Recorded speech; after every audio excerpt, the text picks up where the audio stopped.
আসসালামু আলাইকুম ওরহমতুল্লাহ। আমি পুষ্টিবিদ ফাতেমাতুজ জোহরা। আজকে আমি একটি খুব গুরুত্বপূর্ণ বিষয় নিয়ে কথা বলবো।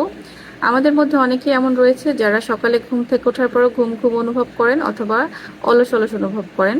সারাদিনে কাজ করার সেই পরিমাণ এনার্জিটুকু পান না যেটা আসলে থাকা দরকার ছিল। তো প্রথমে স্বাভাবিক প্রক্রিয়ার কথা বলি। আমাদের শরীরে একটি হরমোন রয়েছে যেটাকে আমরা কর্টিসল বা স্ট্রেস হরমোন নামে জানি। এই স্ট্রেস হরমোন যে শুধু আমাদেরকে স্ট্রেস দেয় তা না, এটা কিন্তু আমাদের সকালে ঘুম থেকে ওঠার জন্য অ্যালার্ম হিসেবে কাজ করে। অর্থাৎ আমরা যে সকালে ঘুম থেকে উঠি, এটার জন্য কিন্তু এই কর্টিসল হরমোন দায়ী। আর এই কর্টিসল হরমোন ঘুম থেকে ওঠা 30 থেকে 45 মিনিটের মধ্যে সর্বোচ্চ বৃদ্ধি পায়।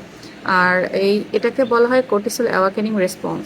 এই কর্টিসল অ্যাওয়াকেনিং রেসপন্স যখন বৃদ্ধি পায় তখন আমাদের রক্তচাপ বাড়ে, আমাদের ব্রেন সিগন্যাল পায় এবং এই সিগন্যালের মাধ্যমে আমাদের পেশিগুলো এনার্জি সাপ্লাই বৃদ্ধি পায় এবং আমরা সজাগ এবং চাঙ্গা অনুভব করি এবং সারাদিনটা আমাদের প্রোডাক্টিভ যায়।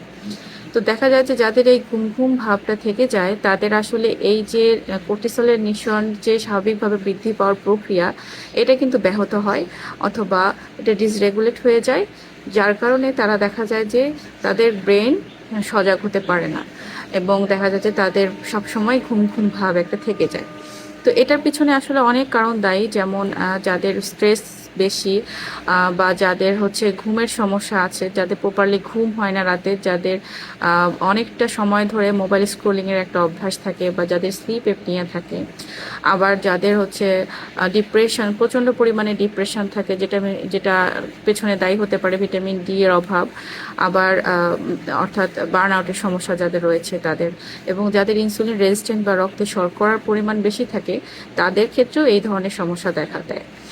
তো আমরা এটাকে আসলে প্রতিরোধ করতে পারি যদি আমরা প্রপার একটা লাইফস্টাইল মেনটেন করতে পারি, যেমন ব্যালেন্স ডায়েট, ফিজিক্যাল অ্যাক্টিভিটি বাড়ানো, পর্যাপ্ত পরিমাণে পানি পান করা এবং সময় মতো ঘুমানো। আমাদের আসলে এই ব্যস্ত জীবনে সময় মতো ঘুমানো জিনিসটা আমরা আসলে ভুলে গেছি। দেখা যায় যে আমরা যারা হেলথ সেক্টরে রয়েছি তাদেরও আমরাও আসলে সচেতন হতে পারছি না এই বিষয়ে, কিন্তু আমাদেরকে আসলে চেষ্টা করতে হবে আমাদের ভবিষ্যৎ প্রজন্মের জন্য।